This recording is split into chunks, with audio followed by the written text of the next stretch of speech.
चला पाहूया आज पुन्हा एक नवीन व्हिडिओ। चॅनलला लाईक करा, शेअर करा, सबस्क्राईब करा।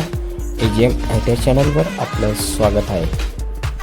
ITI मध्ये प्रवेश घ्यायचा आहे का, ऑनलाईन अर्ज करायचा आहे का, मग ही माहिती तुमच्यासाठी। 10वीचा निकाल नुकताच जाहीर झाला असून 12वीचा निकालही यापूर्वी घोषित झालेला आहे। त्यामुळे अनेक उत्तीर्ण तसेच काही अणुत्तीर्ण विद्यार्थी औद्योगिक प्रशिक्षण संस्था ITI मध्ये प्रवेश घेण्यासाठी उत्सुक असतील। आजच्या काळात ITI अभ्यासक्रम हे सर्वाधिक रोजगार व स्वयंरोजगाराच्या संधी उपलब्ध करून देणारे अभ्यासक्रम म्हणून ओळखले जात आहेत।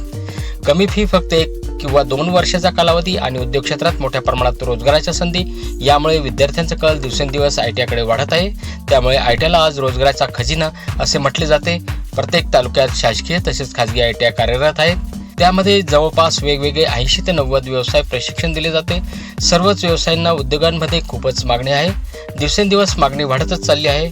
ITI उत्तीर्ण झाल्यानंतर Godrej, Mahindra, Tata Motors, Crompton, Voltas, railway, Air India, Taj hotel तसेच ONGC, RCF, Bharat Petroleum, Indian Oil, Hindustan Petroleum अशा नामांकित कंपन्यांमध्ये सहज अप्रेंटिसशिप मिळते। त्या दरम्यान 5,000 ते 25,000 पर्यंत स्टायपेंड मिळत असतो। तसेच PM इंटर्नशिप अंतर्गत देशातील अग्रगण्य 500 कंपन्यांमध्येही संधी उपलब्ध होत आहेत। प्रवेश प्रक्रिया पूर्णपणे ऑनलाईन व केंद्रीकृत पद्धतीने होते। विद्यार्थ्यांचे कितीही उच्च शिक्षण झाले असले तरी प्रवेश हा 10वीतील गुणांच्या आधारेच गुणवत्तेनुसार वर्गनिहाय दिला जातो।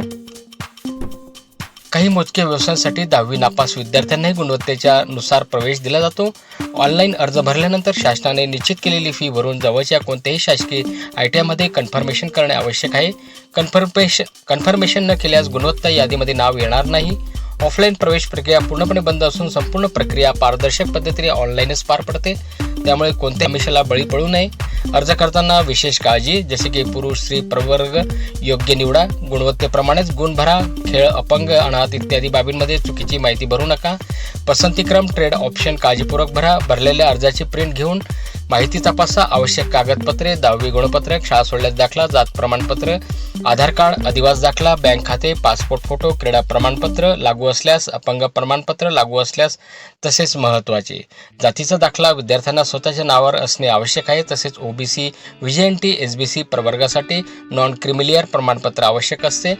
राज्य, जिल्हा किंवा राष्ट्रीय स्तरावरील क्रीडा प्रमाणपत्र असल्यास अतिरिक्त गुण मिळू शकतात। तसेच इंटरमिजिएट ड्रॉइंग परीक्षा उत्तीर्ण असल्यास अतिरिक्त 10 गुण लाभ मिळतो। मोबाईल नंबर बदलू नका। प्रवेश प्रक्रियेतील संपूर्ण संदेश नोंदणीकृत मोबाईल नंबरवर येतात। त्यामुळे प्रवेश निश्चित होईपर्यंत मोबाईल सुरू ठेवणे आवश्यक आहे। व्यवसाय, ट्रेड पसंतीक्रम अत्यंत महत्त्वाचा आहे। पहिल्या पसंतीतील व्यवसाय मिळाल्यास प्रवेश घेणे बंधनकारक असते, अन्यथा पुढील प्रवेश प्रक्रियेतून बाद होण्याची शक्यता असते। फीची संरचना, जसे की मागासवर्गीय विद्यार्थ्यांसाठी वार्षिक फी अंदाजे 950 असून खुल्या प्रवर्गासाठी व्यवसायानुसार 1750 ते 1950 रुपये इतकी असते। अर्ज करताना कोणतीही अडचण असल्यास जवळच्या शासकीय ITI मध्ये संपर्क साधावा। अधिकृत संकेतस्थळ असेल itiadmission.dvt.gov.in। सर्व अपडेट्स, गुणवत्ता यादी, प्रवेश संबंधित माहिती याच संकेतस्थळावर उपलब्ध होईल। धन्यवाद। चॅनलला लाईक, शेअर, सबस्क्राईब करा।